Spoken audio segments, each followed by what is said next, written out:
కులాల ప్రాతిపదికన ప్రభుత్వాలు ఏర్పాటు చేయడం, కులాల ప్రాతిపదికన తన వాళ్ళని కావాలని తీసుకొచ్చి వాళ్ళని అందలాన్ని ఎక్కించడం, అసలు దాంట్లో ఇవన్నీ కూడా వస్తాయి కదా దాంట్లో. దాన్ని ఆలోచన ఉన్నాడు ఎవడు కూడా దాన్ని ఒప్పుకోడు. ఒప్పుకోము. నెక్స్ట్ ఏంటి పరిష్కారం ఏంటి నేను చెప్పేది. పరిష్కారం తీసుకెళ్ళాలంటే ఎలాగైతే ఈ అపార్ట్మెంట్లో పక్కింటి కులం ఏంటి, ఎన్నికైన కులం ఏంటి ఆలోచించకుండా నా అవసరం ఏంటని ఆలోచిస్తున్నాను. అలా ఆలోచించే రీతిని కనుక మీరు రాజ్య వ్యవస్థ నిర్మాణం చేసినట్టయితే క్రమక్రమంగా కులం ప్రభావం తగ్గుతుంది. కులం పోతుందని అట్లా కులం పోవడానికి సమాజం పూనుకోవాలి పెళ్ళిళ్ళ నుంచి. కానీ రాజ్యంలో, రాజకీయంలో, పరిపాలనలో కులం ప్రభావం తగ్గిపోతుంది. కానీ మన వికృతమైన రాజకీయ విన్యాసంలో, కానీ ఆంధ్రప్రదేశ్ రాష్ట్రంలో ఎట్లా వేళ్ళు వ్యవస్థ, మన వికృతమైనటువంటి రాజకీయ విన్యాసంలో కులం ప్రభావం పెరుగుతోంది. మరి కొన్ని సందర్భాల్లో మరింత పెరుగుతుంది. ఎందుకంటే కులాల మధ్య బాగా పోటీ కల్పించింది అనుకోండి, కాస్త కూస్తో పచ్చగా ఉన్న కులాలు కొన్ని ఉంటాయి. వివిధ సామాజిక కారణాల వల్ల వాళ్ళు కొంచెం ఎంటర్ప్రైజ్ కావచ్చు, విద్య కావచ్చు, కొంచెం సంపద కావచ్చు, మనం ఏదో సమాజానికి చేయాలన్న తపన కావచ్చు, పెత్తనాంశం చేయాలని చెప్పిన కోరిక కావచ్చు. అప్పుడు ఏమవుతుంది, పార్టీలుగా కనిపించట్లా. వైకాపా అనగానే రెడ్డి, టీడీపీ అనగానే కమ్మ. అలా ఎప్పుడైతే ఉందో ఆ ఉన్మాదంలో తీసుకురావడం చాలా తేలిక. కొంతమంది ఆ కులాన్ని నెచ్చిన మెట్లుగా వాడి వీళ్ళు నెత్తి నెక్కి కులం పేరుతో వస్తారు. కానీ కులాన్ని వాడు పట్టించుకోడు, కులాన్ని వాడుకుంటాడు. అది వీళ్ళకి అర్థం కాక పాపం వీళ్ళు మేమే అధికారంలో ఉన్నాం అనుకుని, అధికారంలో ఉంటే మటుకు వీడు బతుకేమవుతుంది, వీడు బతుకుని నాశనం చేసుకుంటున్నారు. కాబట్టి అభివృద్ధికి అవి ప్రతిబంధకాలు అవుతున్నాయి కదా చాలా విషయాల్లో. ఖచ్చితంగా. కాబట్టి నేను చెప్పేది సమస్య మనకు అర్థమవుతుంది. పరిష్కారం నిజమైన అధికార వికేంద్రీకరణ.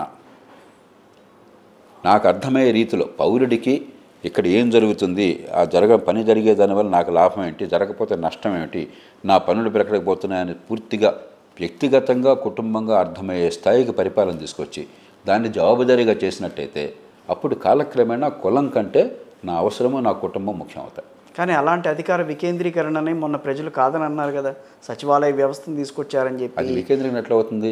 జగన్మోహన్ రెడ్డి గారి పరిపాలన వికేంద్రీకరణ. మెడమే తలకాయ నాడు నా మాట అంటాడా? మంత్రులు కట్టికరణ లేకపోతే వికేంద్రీకరణ. మంత్రులకు లేదు, అది వికేంద్రీకరణ కాదు, డీకాన్సన్ట్రేషన్. మనం డీసెంట్రలైజేషన్ అనుకుంటున్నాం.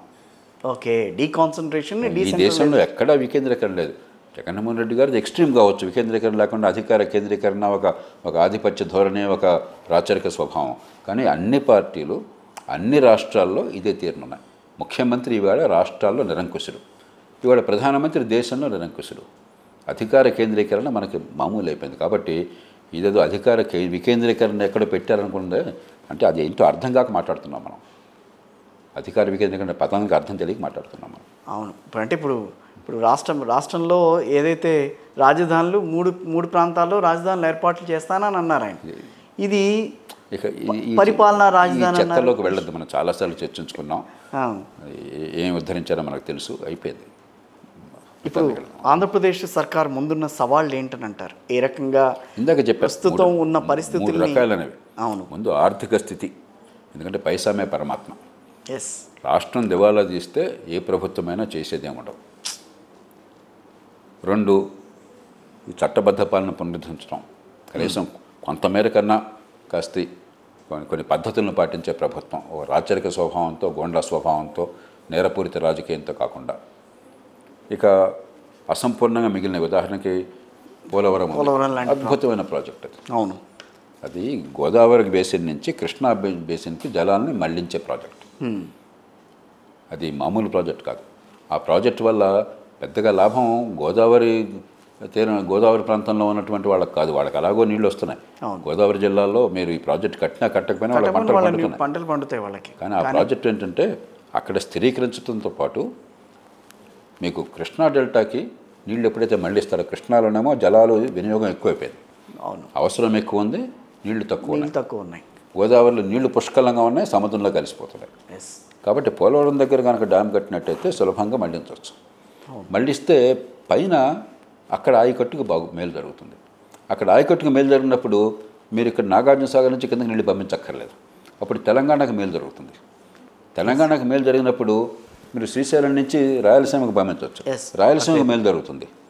అలాగే ఈ డీమ్ డైవర్షన్ అంటే 80 TMCలు డైవర్ట్ చేసినట్లు లెక్క, దానిలో కర్ణాటకకి మహారాష్ట్రకి వాటా ఉంది, వాడు అదనంగా నీళ్లు వాడుకోవచ్చు. కాబట్టి అందరికీ లాభం అవుతుంది. మొదటి దశ పూర్తిగా వచ్చింది, ఇంకో 6 నెలలు అయిపోతుంది గ్యారంటీ అనే పరిస్థితి వచ్చింది. అసలు ప్రపంచంలో ఇలాంటి ప్రభుత్వాలు ఉండవు, ఈ విడ్డూరం ఉండదు. ఆ దశలో ఉన్నది అర్జెంటుగా మిగతా 6 నెలల్లో సంవత్సరంలో పూర్తి చేసి మేము చేసామని చెప్పుకుని ఫోటోలు వేసుకొని సంతోషం పని కీర్తి మీరే పొందే ప్రయత్నం చేయండి. అంతేగాని పాతకాలపు సర్పంచులు కొందరు ఉండేవాళ్ళు 50 ఏళ్ల క్రితం, ఆడున్నంతకాలం నేను ఇక్కడే ఉండాలి, జరగడానికి లేదు అసలు. అలాగే నేను మొదలెడితే ఆడు చేయడు. అంతేగాని రాజశేఖర రెడ్డి గారు ఏం చేశారు, చంద్రబాబు నాయుడు గారు మొదలెట్టిన అన్నీ కూడా మరింత కొనసాగించి ఆయన కీర్తి పొందాడు. హైటెక్ సిటీ కానీ మరొకటి కానీ ఆయన ఆపల.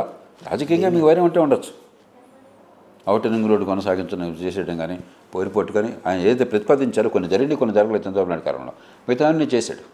అలాగే కేసీఆర్ ప్రభుత్వం ఏం చేసింది, వాళ్ళు ఏదో పోరాడి వీళ్ళని తిట్టు అధికారంలోకి వచ్చారు, కానీ వాళ్ళు చేసినన్ని మరింత కొనసాగించి మరింత హైదరాబాద్కి మేలు చేశారు. అది విద్యుత్ లక్షణం. అంతేగాని వాడు మొదలెట్టాడు కాబట్టి దాన్ని ఖతం చేయాలి, వాడు ఏం చేసినా అంటే ఇది తొక్లక్ లక్షణం. అది